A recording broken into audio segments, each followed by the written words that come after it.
मोदी सरकार के दूसरे कार्यकाल के पहले कैबिनेट का विस्तार बुधवार को कर दिया गया है।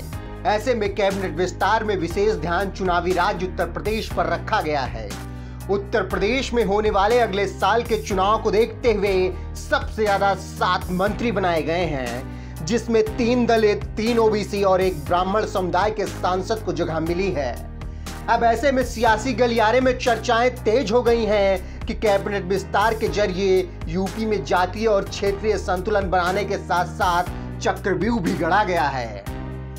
वहीं आपको बता दें कि यूपी विधानसभा चुनाव के लिहाज से केंद्रीय मंत्रिमंडल विस्तार में 7 मंत्रियों को शामिल किया गया है, जिसमें पंकज चौधरी, भानु प्रताप वर्मा, बीएल वर्मा, कौशल किशोर, एसपी सिंह बघेल और अजय मिश्रा टेनी शामिल हैं। इसके अलावा अपना दल की अनुप्रिया पटेल को भी राज्य मंत्री बनाया गया है। इन मंत्रियों के चयन में बहुत ही बारीकी और पारखी नजर रखी गई है। साथ ही जातीय समीकरण और क्षेत्रीय संतुलन को भी ध्यान में रखा गया है। इसी के साथ नए कैबिनेट विस्तार के बाद अब यूपी से कुल 16 मंत्री हो चुके हैं, क्योंकि पहले से ही कैबिनेट में उत्तर प्रदेश से 9 मंत्री थे, जिसमें पीएम मोदी का भी नाम शामिल है। इस हिसाब से अब पीएम मोदी को छोड़कर अगर 15 मंत्रियों की बात की जाए तो 6 सवर्ण, 6 पिछड़ा वर्ग और 3 अनुसूचित जाति से केंद्रीय कैबिनेट में उत्तर प्रदेश के मंत्री हो चुके हैं।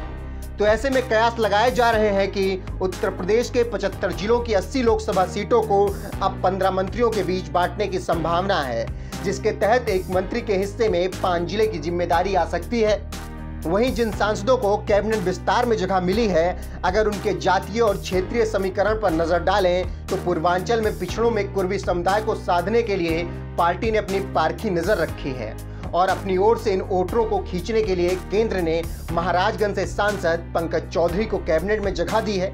इसके अलावा विंध्याचल क्षेत्र से ओबीसी वर्ग कुर्मी समुदाय को साधने के लिए पीएम मोदी ने बीजेपी की सहयोगी अपना दल यश से अनुप्रिया पटेल को केंद्र में जगह दी है।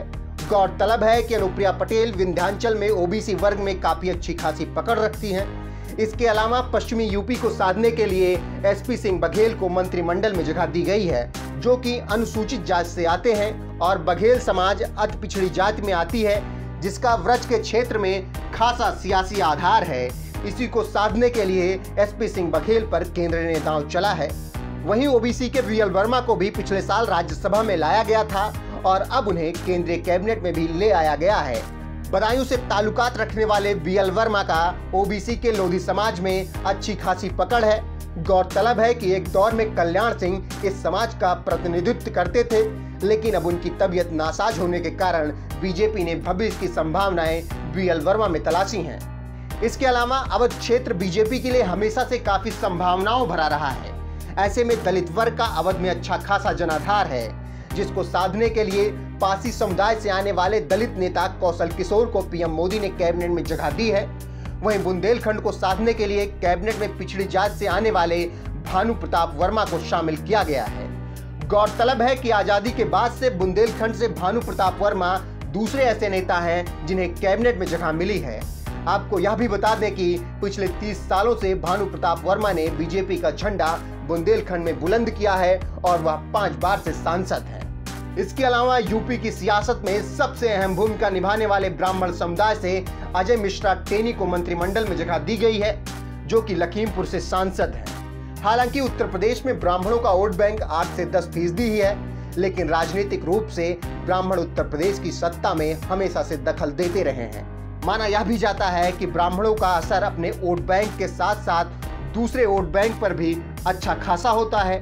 हालांकि मोदी कैबिनेट में ब्राह्मण चेहरे के तौर पर महेंद्र नाथ पांडे पहले से ही मंत्रिमंडल में शामिल हैं।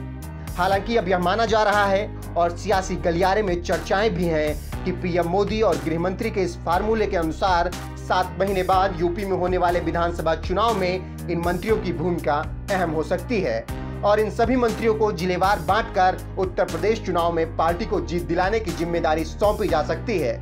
वहीं जल्दी ही पीएम मोदी और अमित शाह प्रदेश का दौरा भी शुरू करने वाले हैं। गौरतलब है कि जुलाई के आखिरी हफ्ते में पीएम मोदी अपने संसदीय क्षेत्र वाराणसी पहुंचकर कई परियोजनाओं को हरी झंडी दिखाएंगे और माना यह भी जा रहा है कि यहीं से उत्तर प्रदेश के विधानसभा चुनाव का चुनावी बिगुल भी बज जाएगा। ब्यूरो रिपोर्ट, नमन सत्य न्यूज।